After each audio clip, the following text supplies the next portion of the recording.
Have you ever seen a product that claims it's scientifically proven? Or maybe you've heard about a new medical treatment that's been rigorously tested.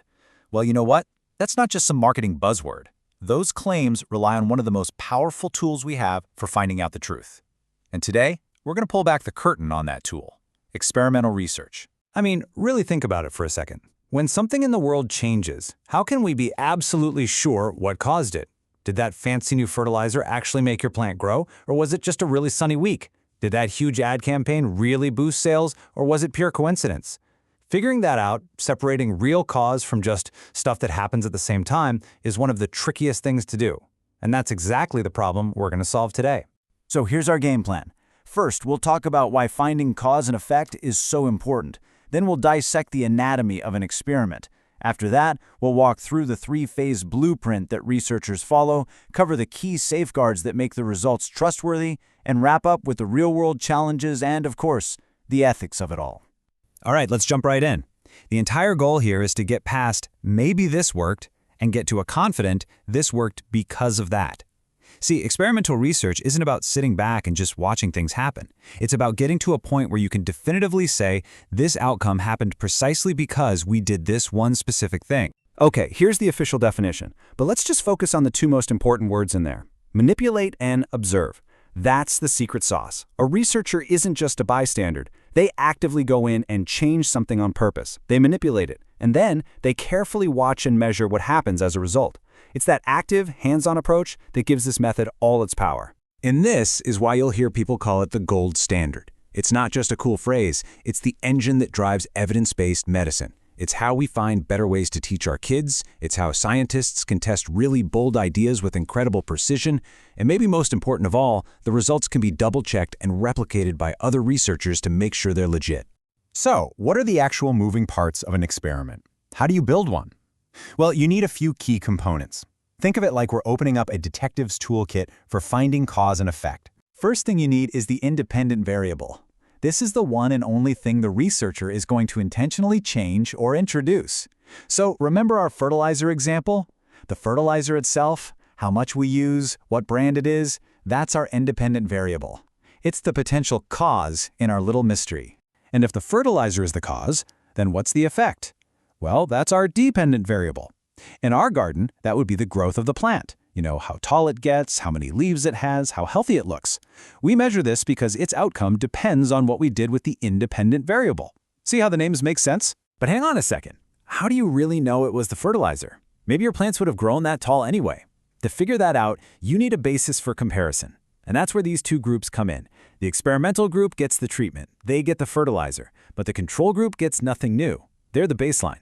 By comparing the two at the end, you can isolate the true effect of that one thing you changed. Now, a real experiment isn't some casual, hey, let's just throw this at the wall and see what sticks kind of thing. No way. It follows a very deliberate, very structured three-phase blueprint to make absolutely sure the results are meaningful. It all unfolds in three logical steps. First, there's the pre-experimental phase. This is all the prep work. You define your question, you make a prediction, that's your hypothesis, and you get a baseline measurement of everyone involved. Then comes the main event, the experimental phase. This is where you actually give the treatment to the experimental group and start collecting all your data. And finally, you have the post-experimental phase, where you measure the final outcome, crunch the numbers, and report what you discovered. So why go through all this trouble? The different groups, the pre-tests, all this planning? It's all for one very, very important reason: to isolate the cause. The whole point of this blueprint is to rule out every other possible explanation for what you see, so you can stand up and say with confidence that the change you saw was because of the one thing you did and nothing else. Okay, so we have the blueprint, but just like with a house, you need to make sure the materials you're using are strong, right?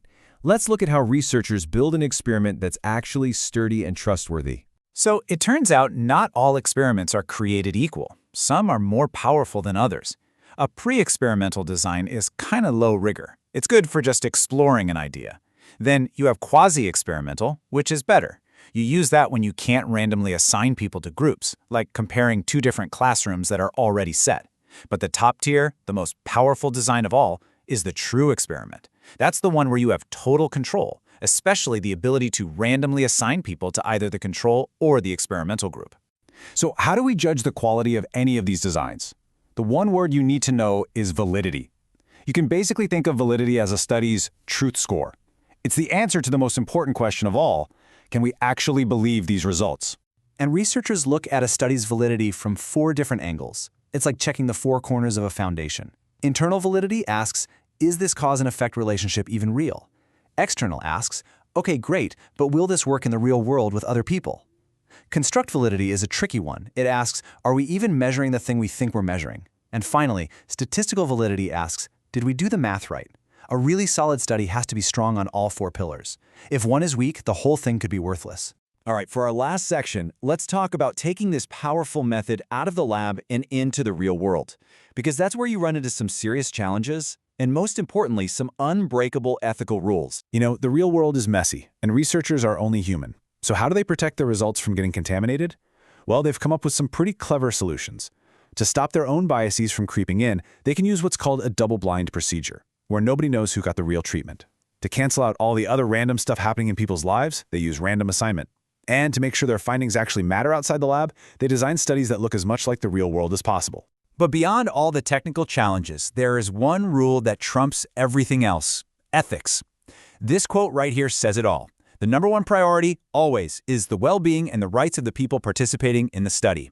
You can have the most brilliant scientific design in history, but if it's not ethical, it's not good science. Full stop. In this checklist, this is basically the researcher's code of conduct. These are the non-negotiables. Things like getting informed consent, which means people know exactly what they're signing up for, minimizing any possible risk, protecting people's privacy and their data, being transparent about everything. These rules make sure that our search for knowledge is always done with respect and with humanity. So there you have it. We started with a simple question, we built a careful design with variables and controls, and we guided the whole process with a deep commitment to ethics. This is the engine that turns our curiosity into knowledge we can actually rely on for everything from a life-saving vaccine to the apps we use in our schools. And that brings us to the end. But now that you know the blueprint for finding out what's really true, it kind of gets you thinking, doesn't it? What's some common belief, some piece of conventional wisdom you've always wondered about? If you had the tools, what would you want to put to the ultimate test?